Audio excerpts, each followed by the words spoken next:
레위기 16장 읽겠습니다. 아론의 두 아들이 여호와 앞에 나아가다가 죽은 후에 여호와께서 모세에게 말씀하시니라. 여호와께서 모세에게 이르시되 내 형 아론에게 이르라. 성소의 장안 법궤 속죄소 앞에 무시로 들어오지 말아서 사망을 면하라.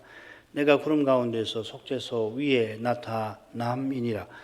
아론이 성소에 들어오려면 수송아지로 속죄제물을 삼고 수양으로 번제물을 삼고 거룩한 세마포 속옷을 입으며 세마포 고위를 살에 입고 세마포 띠를 띠며 세마포 관을 쓸지니 이것들은 거룩한 옷이라 물로 몸을 씻고 입을 것이며 이스라엘 자손의 회중에게서 속죄제물을 위하여 수염소 둘과 번제물을 위하여 수양 하나를 취할지니라.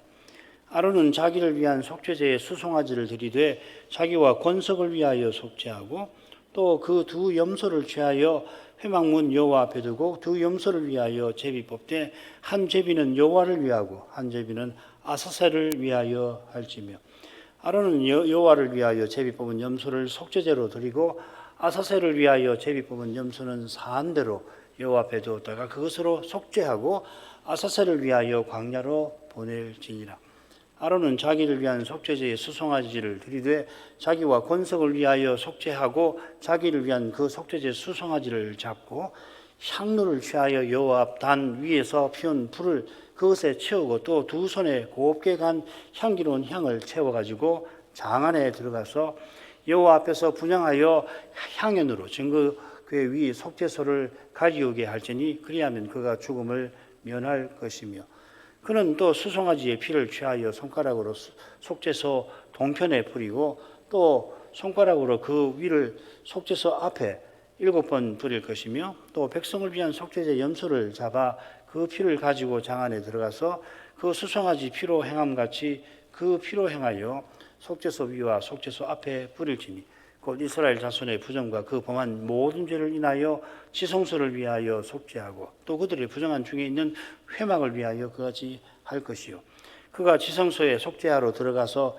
자기와 그 권속과 이스라엘 온 회중을 위하여 속죄하고 나오기까지는 누구든지 회막에 있지 못할 것이며 그는 여호와 앞 단으로 나와서 그것을 위하여 속죄할지니 곧 그 수송아지의 피와 염소의 피를 취하여 단 기퉁이 뿔들에 바르고 또 손가락으로 그 피를 그 위에 7번 뿌려 이스라엘 자손의 부정에서 단을 성결케 할 것이요 그 지성소와 회막과 단을 위하여 속죄하기를 마친 후에 산염소를 들이되 아론은 두 손으로 산염소의 머리에 안수하여 이스라엘 자손의 모든 불의와 그 범한 모든 죄를 고하고 그 죄를 염소의 머리에 두어 미리 정한 사람에게 맡겨 광야로 보낼지니 염소는 그들의 모든 불의를 지고 무인지경에 이르거든 염소가 그들의 모든 불의를 지고 무인지경에 이르거든 그는 그 염소를 광야에 놓을지니라.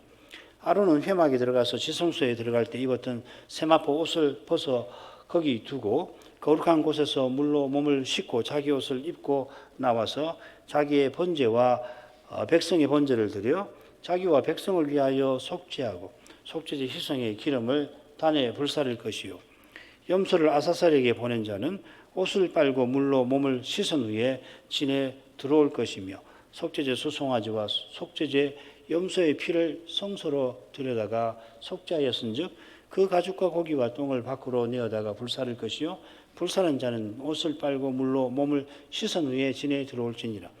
너희는 영원히 이 규례를 지킬지니라. 7월 곧 그 달 10일에 너희는 스스로 괴롭게 하고 아무 일도 하지 말되 본토인이든지 너희 중에 우가하는 객이든지 그리하라. 이날에 너희를 위하여 속죄하여 너희로 정결케 하리니 너희 모든 죄에서 너희가 여호와 앞에 정결하리라. 이는 너희에게 큰 안식일인즉 너희는 스스로 괴롭게 할지니 영원히 지킬 규례라. 그 기름 부음을 받고 위임되어 그 아비를 대신하여 제사장의 직분을 행하는 제사장은 속죄하되 세마포 옷 곧 성의를 입고 지성소를 위하여 속죄하며 회막과 단을 위하여 속죄하고 또 제사장들과 백성의 회중을 위하여 속죄할지니 이는 너희의 영원히 지킬 규례라. 이스라엘 자손의 모든 죄를 위하여 1년 1차 속죄할 것이니라. 아론이 여호와께서 모세에게 명하신 대로 행하니라.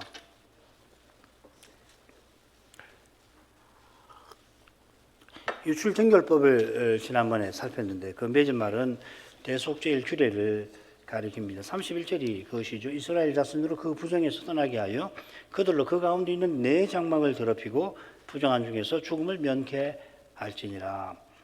자, 이 말씀에 중요한 표현이 여러 나옵니다. 무엇보다 중요한 게 그 가운데 있는 내 장막입니다. 이 내 장막은 성막이지요. 내 장막이라 하시고 거기 영광 구름으로 임재하신 까닭에 성막이 됩니다. 그 장막이 성막이 될 것입니다. 안식일을 내 안식일이라 하신 것처럼 성막을 여호와의 특별한 소유로 삼으신 건데 이는 인생이 하나님을 가까이 하는 그런 장소로 택하신 겁니다. 여호와의 장막은 말 그대로 이스라엘 가운데에 있습니다. 밑에 지도에 보면은 유진할 때 성막이 한가운데 나오죠. 이스라엘이 가나안으로 행진하는 중에 잠시 쉴 때에 동서남북으로 세 지파씩 진을 쳤는데 동쪽에 유다죠. 그 안쪽에 보면 레위 지파가 제산 가문, 아론 가문이 동쪽이고요. 그리고 나머지 세 가족 게르손, 고핫, 무라리가 그 서쪽, 그 다음에 남쪽, 그 다음 북쪽 이렇게 진을 칩니다. 동서남북으로 진을 칩니다. 이들이 안에 진을 치는 것은 성막에서 봉사하기 위함이겠죠. 성막은 이스라엘 진 한가운데 있습니다. 이는 성막이 회막인데 있습니다. 회막은 여호와께서 자기 백성을 만나주시는, 그래서 모일 회자를 쓰는 거죠. 만나주시는 장막인 겁니다. 하나님께서 자기 백성을 부르시고 언약 백성이 자기 하나님을 부르는 그 사귐에 구원의 목적이 있습니다. 이 사귐이 삼위 안에 있는 사귐에서 나오는 겁니다. 이 사귐에 다가가는 것이 우리의 구원이라 할 것입니다. 언약 백성은 하나님을 가까이 하게 하신 백성입니다. 이것이 성막 제도에서 정함의 의미이죠. 모세 제도에서 정한 상태는 성막 제사에 나올 수 있는 법적인 율법적인 조건입니다. 지상 성막에 가까이 하는 조건이지 하늘 성소에 나가는 조건은 아닙니다. 하늘 성소에 나갈 수 있는 조건은 오실 메시아를 믿어 의롭다 하심을 받는 겁니다. 이스라엘이 언약을 맺어 정한 상태에 있게 하신 것은 이 의롭다 하시는 그 은혜의 그림자와 같은 거죠. 그처럼 부정하게 되는 것이 반드시 죄는 아닙니다. 한나가 사무엘을 낳은 일을 죄라고 말할 수는 없을 겁니다. 그런데 그 부정에서 떠나게 하셨는데도 그것을 누가 거부한다면 그건 분명히 죄가 될 겁니다. 지난 시간 우리 생각한 대로 이 떠나게 한다는 표현에 나실인이 된다는 뜻도 있었죠. 나실인처럼 대지상의 심정과 태도로 살아가라고 부정한 상태를 지정하셨고 또 거기서 벗어나는 길도 마련하셨습니다마는 그 길을 멸시한다면은 작은 죄가 아닙니다. 가령 부정한 중에 있으면서도 고의로 화목제 음식을 먹으면 백성 중에서 끊어집니다. 모르고 먹어도 속건제를 드려서 정한 속된 상태로, 속된 상태가 정한 상태가 있고 부정한 상태가 있는데 정한 속된 상태로 회복이 되어야 되죠. 그래서 그 정한 상태로 돌아가서 거기서 제사를 통해서 하나님께 나아가야 하는 겁니다. 만일 그 부정에서 떠나게 하셨는데도 거부하면 성막을 매우 더럽히는 것입니다. 이 더럽힌다는 표현이 이 성결 법전에 특별히 이 가정 부부 성결법에 나와요. 근친상간과 몰래 숭배로 언약의 땅을 더럽힌다 할 때 사용됩니다. 언약 백성이 가나안에 들어가서 본토인처럼 이런 죄를 범하면 그 땅이 그들을 토해낼 것입니다. 이 가정함이라는 토해바라고 하는 말입니다. 이스라엘이 멸망하는 걸 가리킵니다. 레위기 15장 31절에 경고하는 죄와 그 형벌이 이만큼 중요한 것입니다. 자, 이런 데서 벗어나는 길이 무엇보다도 성막 제사에 나와서 거기 영광 구름에서 비치는 여호와의 거룩한 영광을 늘 뵙는 겁니다. 이런 목적을 위해서 이스라엘이 매년 이 성막에 이를 수 있도록 대속죄일 규례를 내신 거죠. 줄거리를 보겠습니다. 1, 2절은 머리말이 됩니다.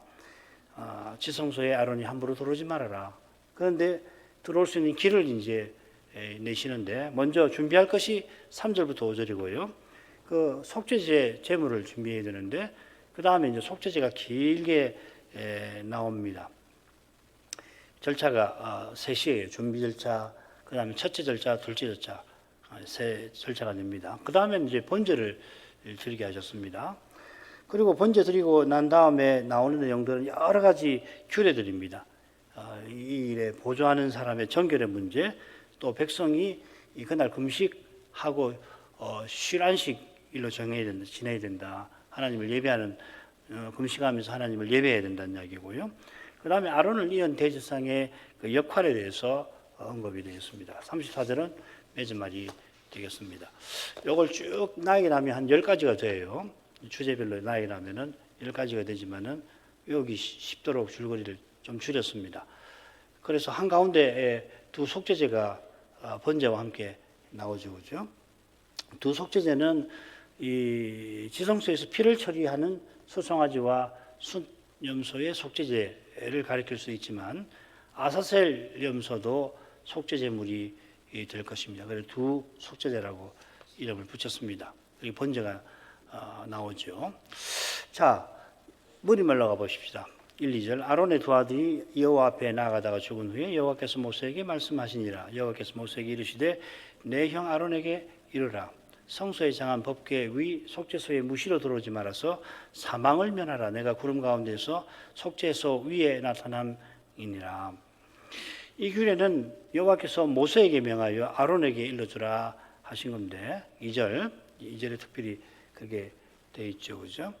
똑같은 표현이 어디 나오냐면은 이 제사장 성결법에 나옵니다. 이 특별히 육체에 장애가 있는 아론 자손에 관한 규정에 이렇게 나와요. 육체에 흠이 있는 아론 자손이 성막에서 봉사는 않지만은 제사장 응식은 먹게 하신 거죠. 이건 그들도 다른 형제들처럼 똑같이 제사장으로 임명해 주시는 거고, 다만 신체적 장애가 있기 때문에 그 상태에서 봉사하다가 죽임을 당하지 않도록 보호해 주시는 겁니다. 이 규정을 읽으면 하나님의 사랑이 따뜻하게 나타나요. 율법에서. 이 규정을 가지고서 장애 있는 사람은 신학교 들어오지 말라고, 아이고 참 그런 교단도 있었어요. 지금도 그 교단이 그렇게 하는지 모르겠지만, 근데 본문 읽으면 전혀 다르거든요. 그게 참 얼마나 그게 하나님의 율법을 그릇되게 해석하는지 모릅니다. 근데 율법을 그렇게 그릇되게 해석하기 참 쉽지요. 이런 일을 대제사장이 실제로 맡아야 하니까 여호와께서 모세를 통해서 아론에게 이 규정을 알려주셨습니다. 비슷하게 대속죄일에 대제사장만 속죄소가 있는 지성소로 들어가는 까닭에 역시 아론에게 이 규례를 이르라고 말씀하신 겁니다. 이 규례는 특별히 이 아론의 두 아들이 여호와 앞에 나가다가 죽은 후에 여호와께서 베푸셨다 이렇게 되었습니다. 레위기 10장에 있는 사건이죠. 아론 대제사장이 처음 제사 드리던 그날에 제사를 드렸죠. 그 후에 아론의 두 아들 나답과 아비후가 여호와께서 명하시지 않은 다른 불을 여호와께 드리다가 영광구름에서 나오는 불에 삼킨 바가 된 사건입니다. 여호와께서 명하신 것을 드려야 하는데 감히 스스로 하나님 앞에 나아가려 했던 겁니다. 자기들이 물론 제사장이긴 하지만 백성들과 마찬가지로 여호와께서 내신 길로만 반드시 하나님께 나아가야 합니다. 더욱이 대제사장도 아니고 제사장이니까 당연히 더 그래야겠죠. 제사장이 제사장 삼으신 뜻을 짓밟았던 겁니다. 백성도 가령 대제사장이 입는 옷을 사사로이 만들어서 입거나 그래서 집에서 자기 혼자 대제사장 흉기를 낸다든지 성막에서 쓰는 향품이나 기름을 역시 만들어서 그렇게 자기 집을 성소인 것처럼 그렇게 했다가는 백성 중에 끊어지는 겁니다. 이런 점에 비추어서 오늘날 오직 그리스도를 부인하는 배도는 실로 두려운 죄입니다. 사람의 힘과 꾀를 의지하는 육신의 태도가 그리스도를 통하지 않고서는 하나님께 나아갈 수 없는데 달리 하나님께 나아가려고 하거나 하나님 뜻을 이루려고 하면 그건 결국 사람의 지혜와 힘을 의지하는 거 아니에요. 이런 태도가 배도를 불러오고 그런 배도에 휩쓸리게 되는 겁니다. 세속화의 원인이 사람의 힘과 꾀로 행하는 거기 있는 육신적 태도에 있는 거잖아요. 여호와께서 아론을 특별히 내 형이라고 하시며 이 규례를 일러주십니다. 아론에게 이르라 그리고 내 형 이렇게 되어 있습니다. 이 형제라는 표현이 레위기에 23번 나오는데 대부분 이 성결법전 희년제도에 많이 나옵니다. 대부분 나옵니다. 왜 이렇게 나오느냐 하면은 이 형제라는 개념이 거룩한 백성에 사명하고 무관하지 않거든요. 이 거룩한 백성이라는 것은 하나님의 아버지 스라에서 형제들이 함께 그리스도를 드러내는 삶을 사는 것이니까요. 그래서 형제라는 말이 여기 많이 나와요. 둘째로 아론의 두 아들, 곧 두 형제가 죽은 사건을 들어서 모세와 아론 두 형제가 마음을 같이해서 죽은 두 아들과 형제와 달리 대속죄일에 거룩한 뜻을 잘 받들게 하신 뜻도 있지 않나 생각합니다. 그래서 내 형제, 너희 두 형제는 이 아론의 두 아들처럼 그 두 형제처럼 되지 말아라 하시는 것 같습니다. 모세는 형제 아론을 위해서 지성소와 관련된 규정을 단단히 일러주어야 합니다. 성소의 장한 법궤 위 속죄소 앞에 무시로 들어오지 말라 했습니다. 이 무시로라는 말은 참 번역이 잘 된 것 같아요. 번역은 참 기가 막히게 좋은 낱말 같은데 원문은 어떻게 됐냐면 어느 때라도 들어가지 말라. 우리말 무시로는 정한 때가 없이 아무 때나, 정한 때는 된다는 이야기 아니에요, 그죠? 근데 원문은 아무 때나 들어오지 말라 이렇게 되어 있습니다. 그러니까 지성소는 본래 사람이 들어가서는 안 되는 것처럼 말씀하시는 겁니다.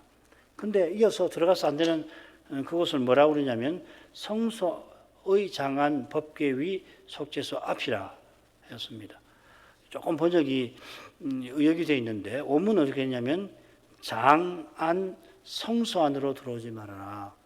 지성소를 성소라고 부르는 거죠. 그죠? 이 장은 안쪽 휘장입니다. 이 밑에 톱해 보시면은 이 바깥 휘장을 통과해서 성소로 가고 안쪽 휘장을 통과해서 지성소로 들어가는 거 아니에요. 여기 이 장은 안쪽 휘장이 되겠죠. 안쪽 휘장에 들어가면 거기 있는 성물이 언약궤와 속죄소가 있는데 특별히 속죄소를 강조하십니다. 그 이유가 뭐냐면 내가 구름 가운데에서 속죄소 위에 나타남이니라 하신 데 있습니다. 내가 나타난다 하는 것은 여호와께서 성막에 임재하시는 것을 가리킵니다. 여호와께서 구름 가운데 계시죠. 그래서 이 구름을 쉐키나 구름이라 합니다. 이 쉐키나라고 하는 말은 샤켄이라는 말, 거한다, 거주한다는 말에서 온 명사입니다. 그래서 이 성막이라고 번역하는 그 표현도 여기 샤켄이 들어가 있어요. 미시칸이라고 합니다. 미시칸. 여기 샤켄이란 말이죠. 그죠?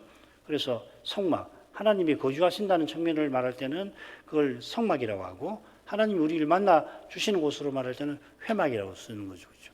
그 출애굽기 25장부터 이 성막을 시향에 나오는데 어느 순간부터 27장에서부터는 회막이라고 나와요.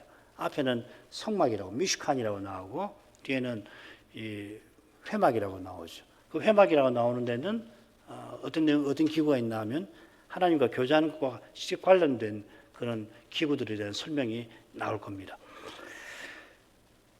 영광 구름은 하나님께서 보좌 위에 앉아 계시는 신비한 구름이지요.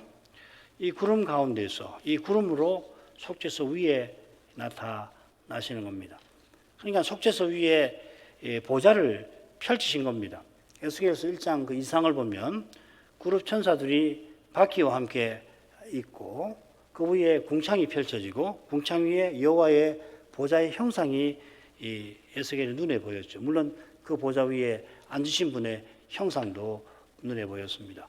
그러니까 속죄소에 그룹 천사의 그 형상이 금으로 만든 형상이 새겨져 있어서 그래서 그 위에 여호와 하나님이 나타나셔서 그룹 천사를 타시고 나타나셔서 영광을 나타내시는 거죠. 여호와께서 거룩한 영광을 나타내시면 죄인이 감히 그 앞에 서질 못합니다. 거룩한 사랑의 영광을 나타내시면 비로소 그 앞에 이를 수가 있죠. 모세가 성막을 완공하던 날에 여호와의 영광 구름이 이 성막을 가득 채우니까 이 만든 사람 모세도 감히 들어가지 못했습니다. 그럴 때에 여호와께서 회막에서 모세를 불러서 제사 규례, 하나님께 나가는 제사 규례를 일러주시고, 그죠? 이게 출애굽기하고 레위기를 연결해서 읽으면 이런 내용이 나옵니다. 모세가 그렇다고 한다면 아론은 뭐 다르지 않습니다. 아론이 매일 성소에 들어가 분향하는 것도 하나님께서 허락하시고 명하신 덕분입니다. 그런데 지성소에는 아론도 들어오지 말라 하셨습니다. 아론이 이걸 어기고 감히 들어가면 사망을 면치 못합니다. 비슷한 장면이 시내산 언약을 체결할 때에 여호와 하나님이 시내산 아래에 경계선을 두시고 사람이든 짐승이든 그 경계선을 돌파하고 산으로 올라가면 정령 죽임을 당할 거다 경고하셨습니다. 이 3일 동안 언약을 율법을 십계명을 반포하시기 전 3일 동안 이 경계선을 돌파할 수 있는 사람은 두 사람이었습니다. 모세하고 아론입니다. 언약을 체결한 후에는 이 두 사람하고 나답, 아비후 그리고 장로들이 통과하고 그 궁창 아래에서 식사를 했죠. 언약의 식사를 했습니다. 이런 아론도 모세처럼 여호와께서 임재하시는 산 정상에는 올라가지를 못했지요. 그래서 이 시내산에 위치하고 그 다음에 성소 성막의 장소하고가 서로 연결되어 있다는 거 도표로 만들어 놨으니까 참고하시기 바랍니다. 이 성소에 모세는 아론과 달리 들어가서 여호와의 명령을 들었던 것 같습니다. 출애굽기 25장 22절인데 거기서 지성소에서 내가 모세 너와 만나고 속죄소 위 증거궤 위에 있는 두 그룹 사이에서 그 보좌를 드신 그곳에서 내가 이스라엘 자손을 위하여 너에게 명할 모든 일을 너에게 이루리라. 그러니까 모세는 여기 들어가가지고 하나님이 지시한 명령을 받을 수 있었던 거죠. 아론은 안 됩니다. 모세는 여러 선지자하고도 다르고 아론하고도 다른 그런 사람이죠. 하나님의 온 집을 다스리는 오실 메시아의 방구라는 그런 존재입니다. 요건데 성막의 구조는 시내산의 구조와 비슷합니다. 이거 전에 다 우리 공부한 겁니다. 또 다음에 공부할 기회가 있으면 출애굽기 할 때 또 공부해 보십시다. 지성소는 아론도 아무 때도 들어가지 못하는 곳인데 대속죄일에는 아론이 들어오게 하시는 겁니다. 자, 준비할 것이 있습니다.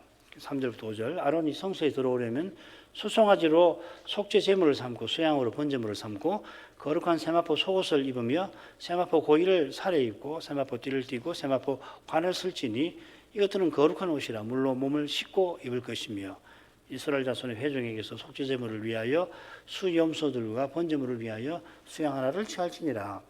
아론이 성소에 들어오려면 이렇게 해놨는데 오문에는 이렇게 아론이 들어와라 이렇게 되어 있습니다. 이렇게라는 말이 있습니다. 여호와께서 아론에게 지성소 들어올 길을 친히 보이시는 거죠. 아론이 대제사장이지만은 일반 백성처럼 심지어 부정에서 진 밖에 지내는 사람과 다를 바 없이 하나님 내신 길로만 나아갑니다. 다만 대제사장 아론은 지성소에 들어오게 하셔서 메시아를 통한 구원을 알려주려 하시는 겁니다. 그게 지금 우리가 히브리서 9장 11절 14절 그리고 15절 이하에서 배우게 되는 중요한 내용입니다. 이 준비물을 보면은 앞뒤로 이 속죄제물과 번제물 이야기가 나오고요. 가운데 그날 아론이 입을 옷에 관한 내용이 나오는 형식으로 되어 있죠. 그죠? 아론이 성소에 들어가려면은 수송아지로 속죄제물을 삼고, 그러니까 이게 뭐 순서대로 하는 게 아니고, 이런 순서대로 하는 게 아니고, 의도로 그러니까 옷에 대한 강조점이 뭘 주려고 이렇게 표현하는 거겠죠. 그죠? 수송아지로 속죄제물을 삼고 순양으로 번제물을 삼아야 합니다. 이건 자기와 자기 가문, 권속을 위한 겁니다. 속죄제 수송아지와 번제 순양은 둘 다 오실 메시아와 그의 십자가를 가리킵니다. 메시아께서 십자가에 달려 돌아가셔서 인생이 하늘 성소에 나갈 길이 되어주신 겁니다. 이제 아론이 드리는 제사에 이런 뜻이 있습니다.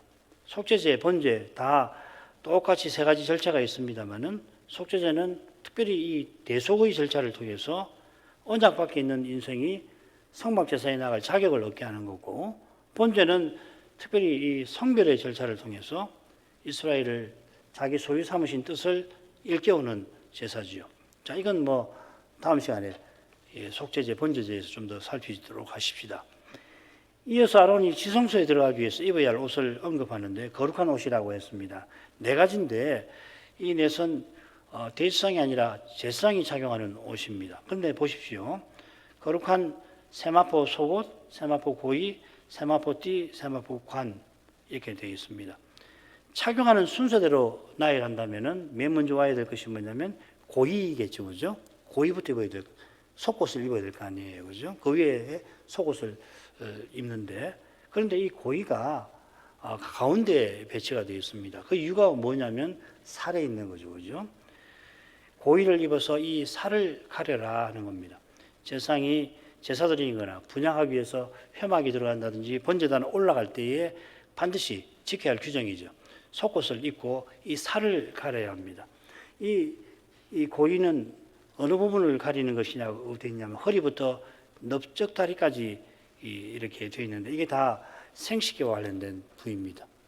상징적인 생식기를 상징하는 부위입니다. 이것을 특별히 살이라고 불렀습니다. 그 이유는 우리가 이미 살핀 대로 이 살이 바사르가 타락한 사람을 상징하는 것과 붙어 있는 거죠, 그죠? 특별히 유출정결법에서 살이 생식기와 어떻게 관련되어 있는가 하는 걸 우리가 배웠습니다. 이 살이 이 부정의 상태와 붙어 있는 거죠. 아론이 번제단 또 성소에 나갈 때에도 지켜야 한다면은 뭐 지성소 들어갈 때는 말할 게 없을 겁니다.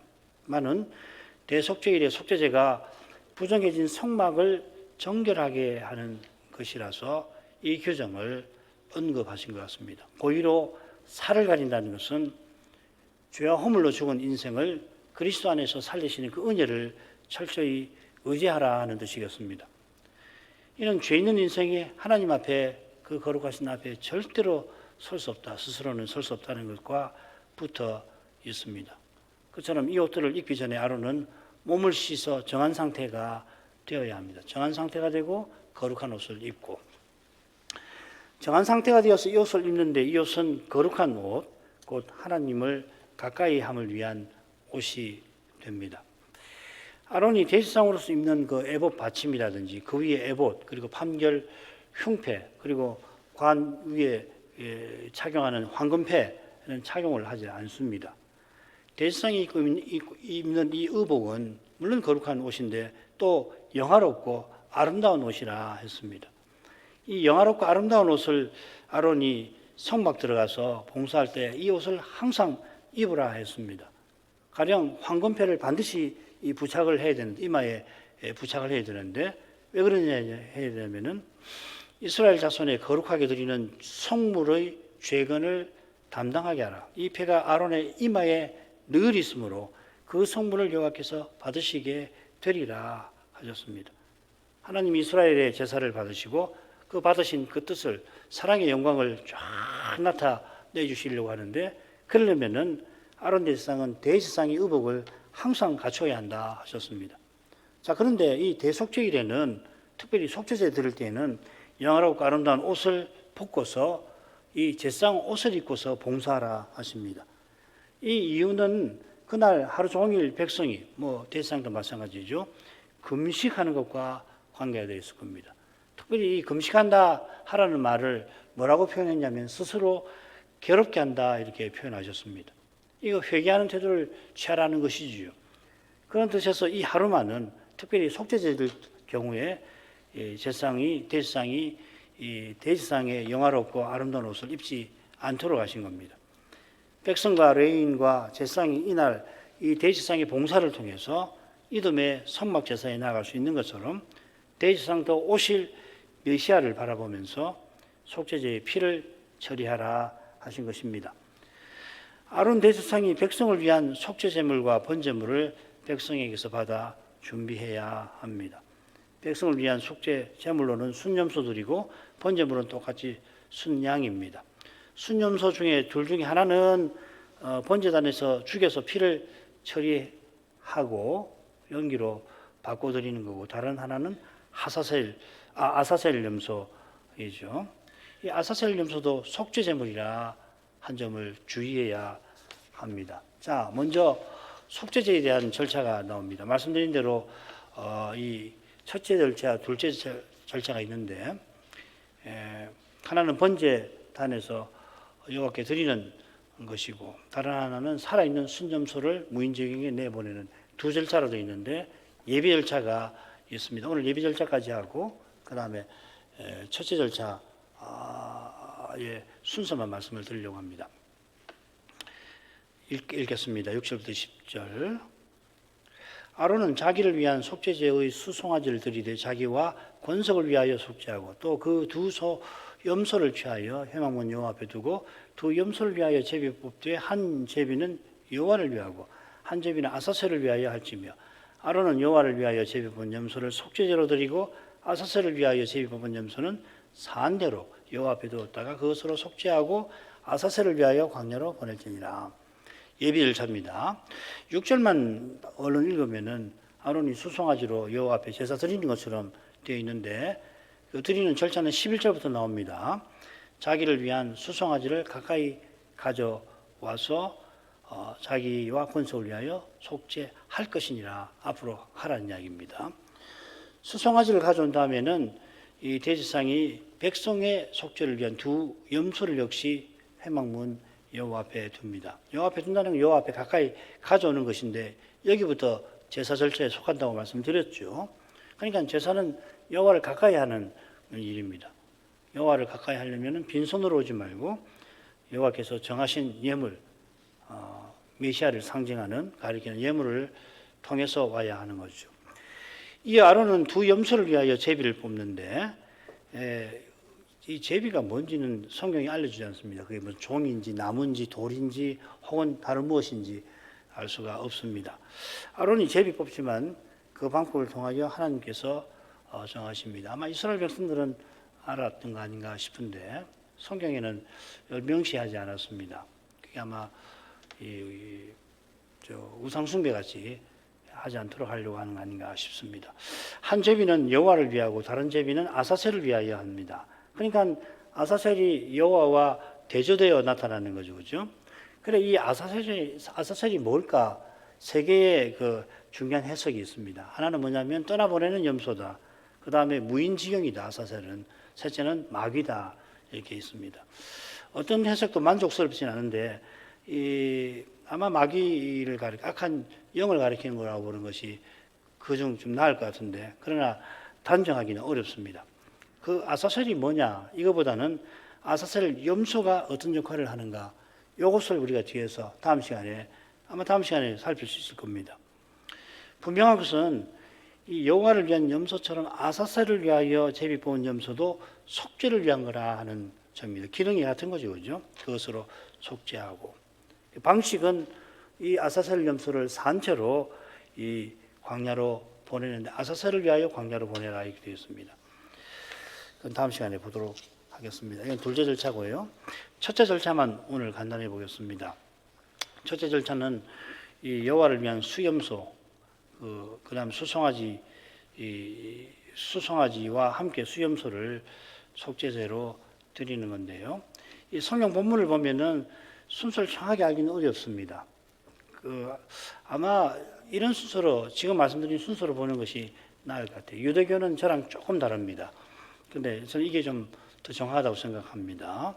그래서 어떤 것은 성경에 명시되어 있는 게 있고 성경에 명시되지 않은 내용도 있는데 그걸 유념해서 보십시오. 뭐 아주 복잡하지는 않습니다. 먼저 수송아지를 잡습니다. 그런 다음에 이제 놔두고요. 피를 놔두고 번제단 불을 향로에 채우고 또 두 손에 이 향을 채워서 아론이 성소로 들어가죠. 성소를 관통해 가지고 그 다음에 지성소로 가서 분향을 합니다.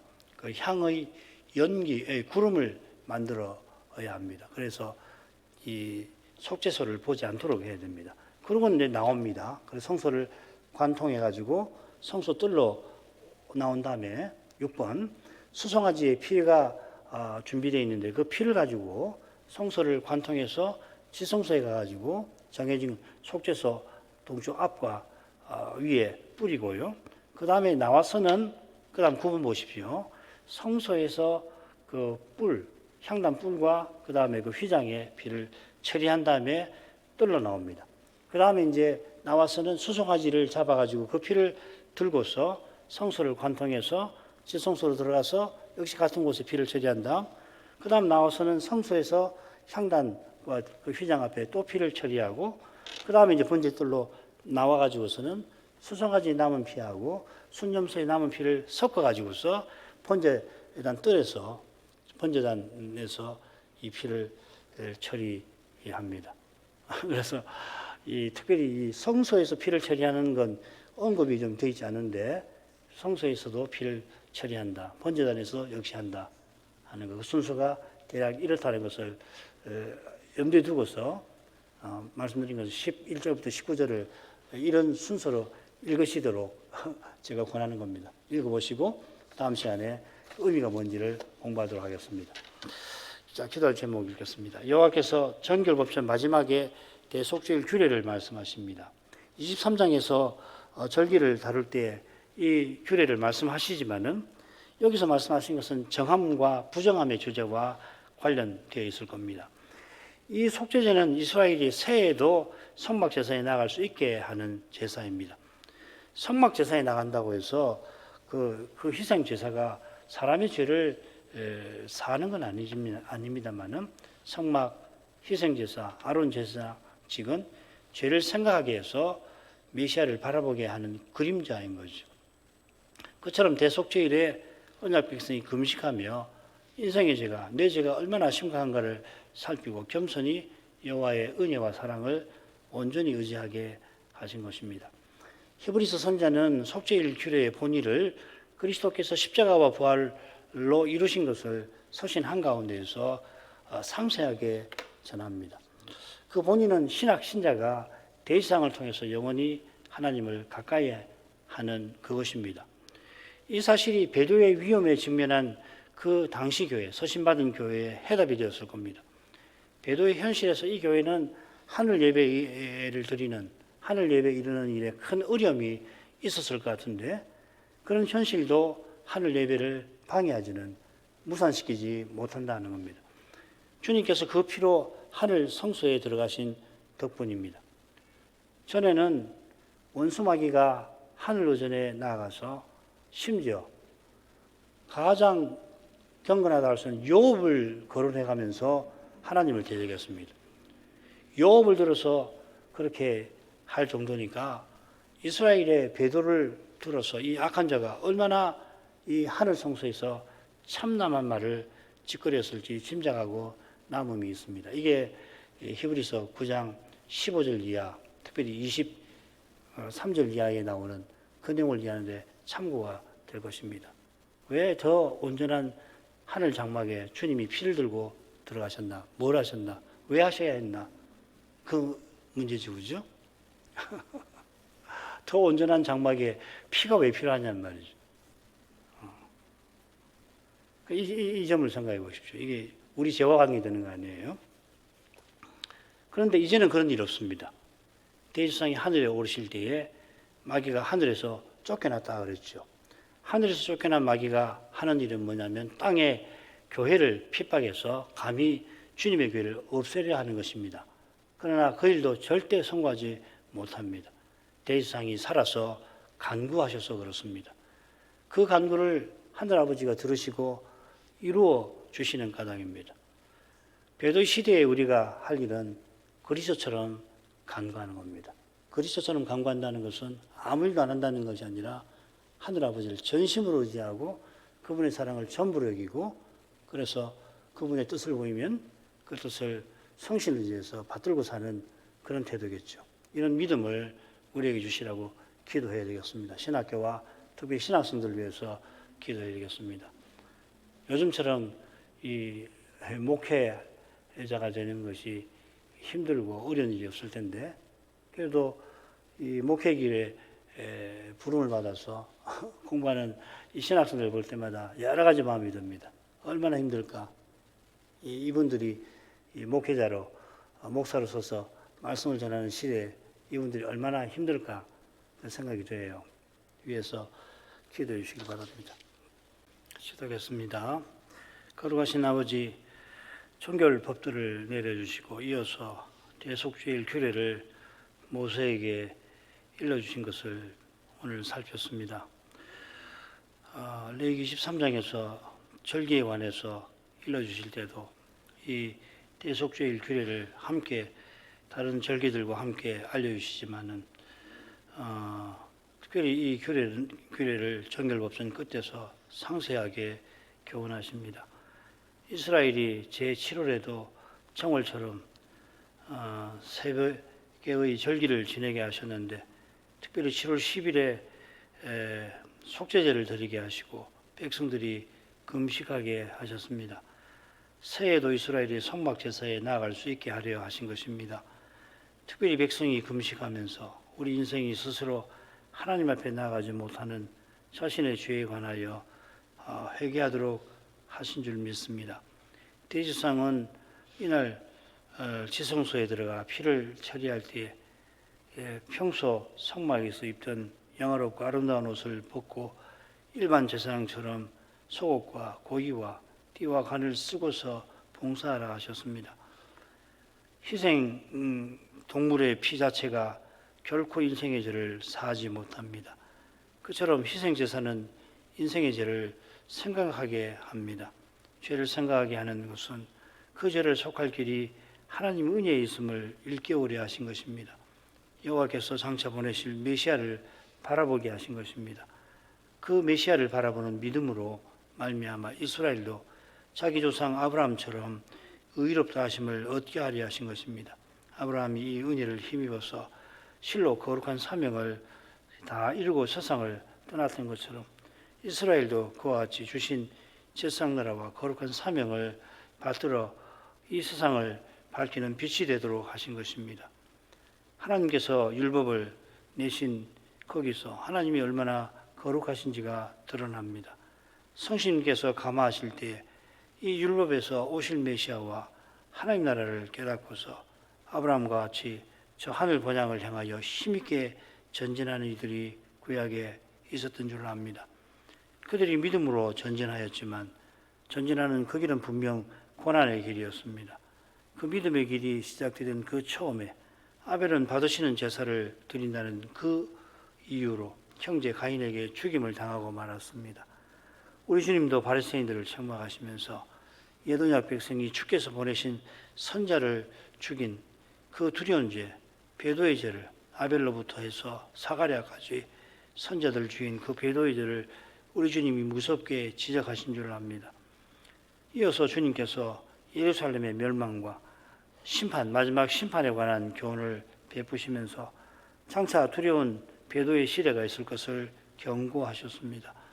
경고하신 주님께서 하늘에 오르셔서 이 두려운 배도를 주님의 교회들이 이길 길을 친히 열어 나가고 계십니다. 주님이 여신 그 길은 우리 주님이 자기 피로서 하늘 성소에 들어가신 그 터에서 견고히 서 있습니다. 사람의 눈에는 그 길이 당장이라도 막힐 것 같지만 이 길만이 끝까지 저 영광의 순간까지 이어지고야 말도록 하실 것입니다. 십자가 지신 주님께서 항상 살아서 기도 간구해 주시는 덕분에 성부께서 그 기도를 받으시고 이 일을 친히 이루어 주시는 줄 압니다. 성신께서 우리도 그리스도처럼 기도하게 하십니다. 하나님께서 구원의 일을 이루시는 거기에 연약한 우리도 그리스도의 몸과 지체로서 쓰임을 받으라 하신 줄 압니다. 하늘 아버지께서 이러한 진리를 계속 깨닫게 하셔서 저희가 주의 뜻을 조차 더욱 기도하게 하시옵소서. 기도할수록 아버지께서 기도하게 하셨다는 것을 계속 맛보게 해 주옵소서. 기도하게 하신 아버지께서 우리의 기도를 그리스도 안에서 들으신다는 바로 이 사실이 이미 우리에게 해답인 것을, 우리에게 가장 필요한 해답인 것을 맛보아 알게 해 주옵소서. 그래 하심으로 눈에 보이는 어려운 현실이 어떠하든지 간에 하나님의 약속과 약속하시는 하나님만을 전심으로 의지하며 하루하루를 살아가게 하시옵소서. 이 삶을 하나님께서 기쁘게 받아주십니다. 예수님 이름으로 기도합니다. 아멘.